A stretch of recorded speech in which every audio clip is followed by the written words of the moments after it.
Oh, hey there. How are you? I'm so glad you could join me this evening. Come on, let's sit down and have a talk. So, I'm not sure, if you've spent a lot of time with the commish, but there's so many things I enjoy. After a long day at work listening to people bitch all day, the one thing that I enjoy the most is coming home, sitting around a nice warm fire, drinking some fabulous Evan Williams eggnog. God, that's good. And doing math. I love math. I love reading. I love writing cue cards. It's my favorite thing in the world. So, for you to be able to join me on this beautiful night at my country club, it means the world to me. It really does. So, what I thought we would do is we would talk about our season. This is the 15th season, and a lot of things have happened. We're coming off a fifth championship for the Steelers. We're coming out of a pandemic.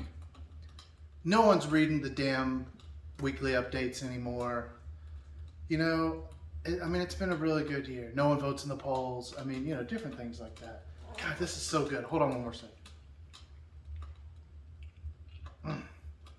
God, it just hits so good. So, I thought I would share a little recap of the year and then, let you know where some of you landed. In case you didn't know. Maybe we'll call this a selection show, right? Let's do that. Since this is a bullshit country club and, it's kind of a mock BCS, no other fantasy league does this. Guess what, bitches? We do this. And, I can't think of any other place that I would rather be on a Wednesday night than with you. So hold on, let me top this bad boy off. You guys are making me hit into my reserves here. I think we might be able to finish this one off right here. Oh.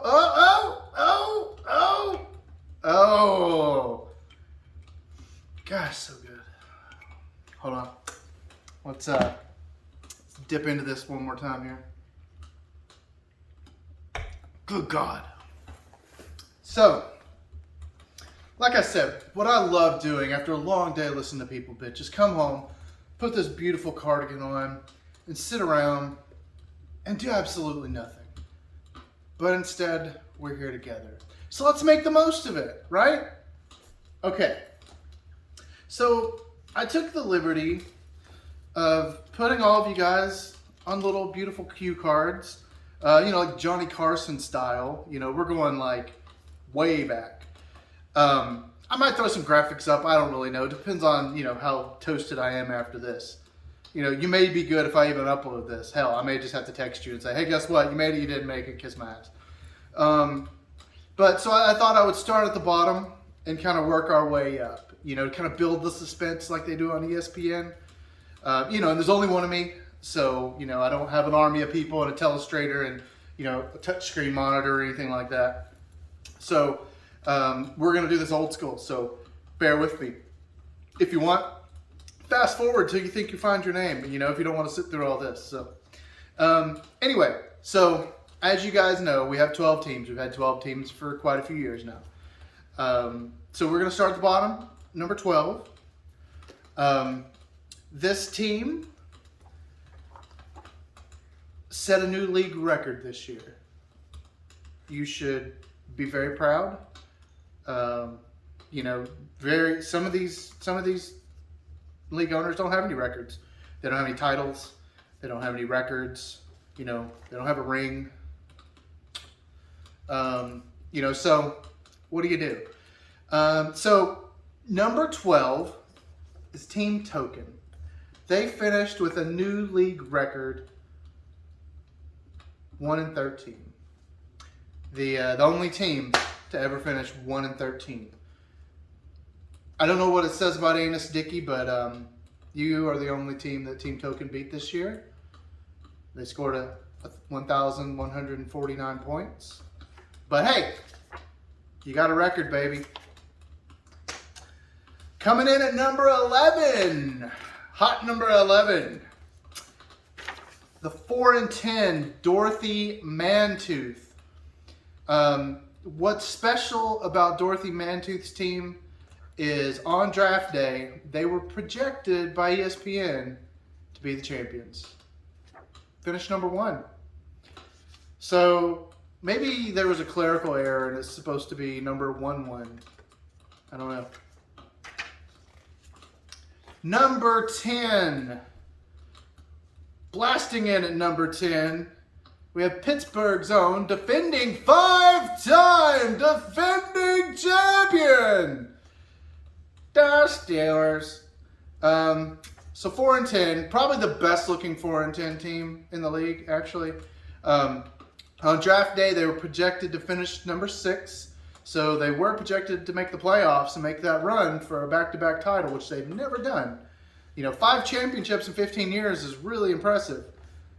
But never a back-to-back title. So not this year. Coming in at number 9. Number 9. Been in the league since, inception? Year 2? I don't even remember anymore. Never figures out the playoff seedings or any of our tiebreakers, nothing like that. But hey, it's Detroit Disassembly Line at 6-8. They were projected to finish 11th in Drew's spot. Hey, so guess what? Finished 9th, baby. You improved. Also, just on a side note, ties have been quarterback points for quite a few years now. So, so you lost 107 to 107 because your quarterback didn't score enough points. Coming in at number 8, hot number 8, woo, hot off the presses, the massive Moose Knuckles at 6-8. You can hang your hat on this. You were projected to finish 12th overall, and you finished 8th. So I think that was an improvement. This is a good building year for you. Take this, build upon this. Maybe next year you can finish 7th. All right, so now we get into our playoff contenders. Get that out of the way there. Gotta take a little drink before we get into this. Have I told you guys about Evan Williams eggnog? Good God. Oh, God, I'd smack my grandmother for that. All right, need to get rid of this. You guys have seen this enough. All right, so at number 4, a team that's near and dear to my heart, a team I love with all my heart. Went on a 7-game win streak this year. Backed into the playoffs with 3 straight losses, including to their arch rivals. But number 4, formerly projected to finish 2nd, the Charlie Browns. The Charlie Browns. Kind of like the Ohio State Buckeyes, but Buckeyes suck. So Charlie Browns, number 4. Coming in at number 3, the team that lost to Team Token, the Anus Dickey All-Stars. You guys were projected to finish 4th. Finished at 8-6, so you've got that coveted number 3 spot. You get to face the lowest seed in the playoffs. So Anus Dickey All-Stars, number 3. All right, here we go with our buys. Our top 2 teams. These 2 have been the top 2 teams all year long. They've switched places like once, and then head-to-head, Zach lost to Jackson. But 13-1, Zach Attack. They were projected to finish 7th, so number 2 is pretty badass. They also made history. They finished 13-1 and tied their own league record from 2011, so 11 years ago. Number 11 seems to be a trend. So 11 years ago, they had the best record in the league, 13-1. Also did not win the championship that year. Detroit Disassembly Line won that year. And then coming in at number 1, the fabulous, the stupendous, the LaMarvelous Jackson. So they led the league in points with 17-21 and a half. That half is important. Just ask any woman. The only loss of the year came to the lowly Charlie Browns. And they also tied Zach for the best record in history. So again, that 2011 Strong Island team also finished at 13-11 and did not win the championship. They were, I think, projected to be 9th, somewhere in that area. So, hell of a job. So, that brings us to 3 teams. The reason you guys are tuning in, probably the only 3 teams tuning in. Let's just be honest. Hell, Brett probably doesn't even know. He was probably not even watching. But this is the only reason you guys are watching. The only reason that I haven't been able to change out of my freaking work clothes and enjoy my night. You know what I do on Wednesday nights, guys? I watch freaking wrestling. That's right. AEW wrestling. Yeah, I said it. I said it out loud. I watch wrestling on Wednesday nights. If this isn't done by the time I watch wrestling, the commission's going to be super pissed. So, we need to get a move on. Good God, at this rate, I'll forget all about wrestling. All right. So, let's talk about these 3 teams. So, we have 3 teams. We have the main event that finished at 7-7. We have the 6 and 8s also finishing at 7-7. And we have the meat curtains, 7-7. You guessed it. So, I'll tell you a little bit about each team. And this was a struggle, you know. I gave you guys one job, one thing to do, a single freaking thing to do in week 14. Win your freaking games. That's all you had to do. So 2 of you did that, 1 of you did not. So that's why we're in this predicament. If you had won your game, guess what? There'd be no question. So let's just start 6 and 8s. So 6 and 8s. They lost 2 times to the meat curtains. They beat the main event. And they finished with 1,474 points. Keep that in mind. We're not going to toss this one on the ground. The meat curtains. They beat the 6 and 8s 2 times. They lost to the main event. And finished 5th in scoring at 1,614.5 points.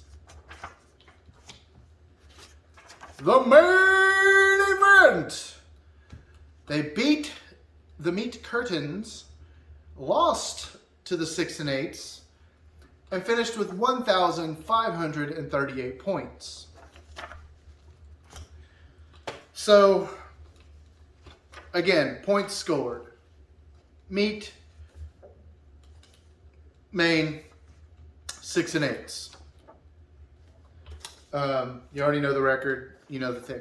So, you know, for the last few years, this is the way that we've determined tiebreakers, right? So, teams that finish for the playoffs, you make the playoffs by your record. So, in the case of our top 4 teams, LaMarvelous Jackson beat Zack Attack head-to-head. So, even though they're both 13-1, LaMarvelous is over them. Now, the Charlie Browns finished with more points than the Anus Dickey All-Stars, but Anus Dickey beat the Charlie Browns head-to-head. So Anus gets the number 3 seed, Charlie Browns get the 4 seed because they both finished 8 and 6. So here we have 3 teams in 2 spots. So we go by record first. So overall record for these 3 teams is 7-7. So next I go to head-to-head. All right, so if we're looking at head-to-head, you know, just thinking out loud, meat curtains beat the 6 and 8s twice, but lost to the main event. Main event beat the meat curtains, who lost to the 6 and 8s. And then the 6 and 8s beat the meat. I mean, they beat the meat. They beat the main event, but lost twice to the meat curtains. So, I mean, you know, you would think easily it would just be, okay, meat curtains, and, you know, because they beat twice. Meat curtains, you know, they beat 6 and 8s twice.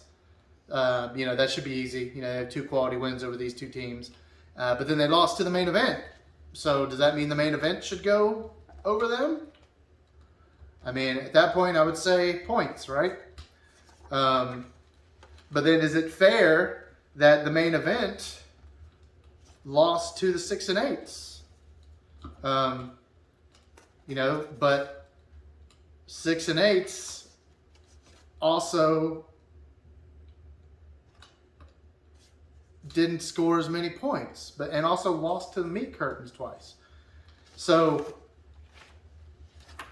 what do you do at that point? The problem is because the main event beat the meat curtains twice. That's the problem.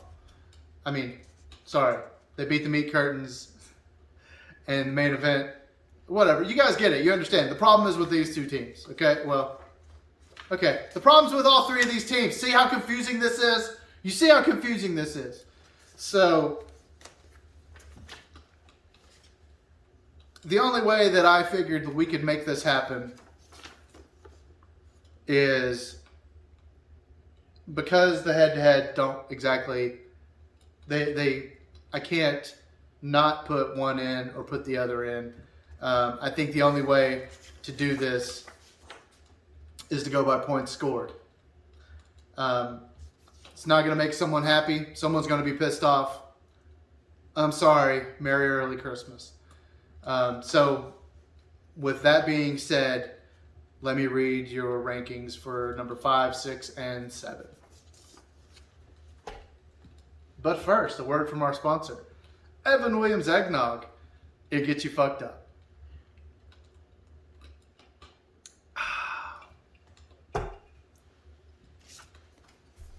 All right, so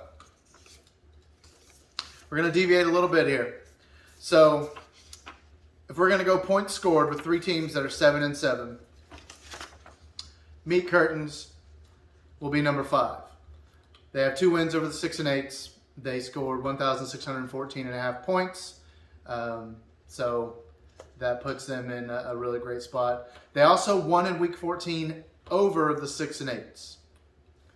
So number 5, Meat Curtains. This is where it gets controversial. I'm really sorry. But number 6, Main Event. This doesn't give me any warm and fuzzies. I don't like Grady. Grady's the bane of my existence. He's my arch rival. Has been since like high school, middle school.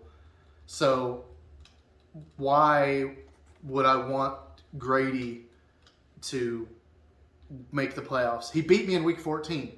Okay? But they also won their week 14 matchup. They beat the Meat Curtains, but they did lose to the 6 and 8s. But they finished out of these 3 teams second in points.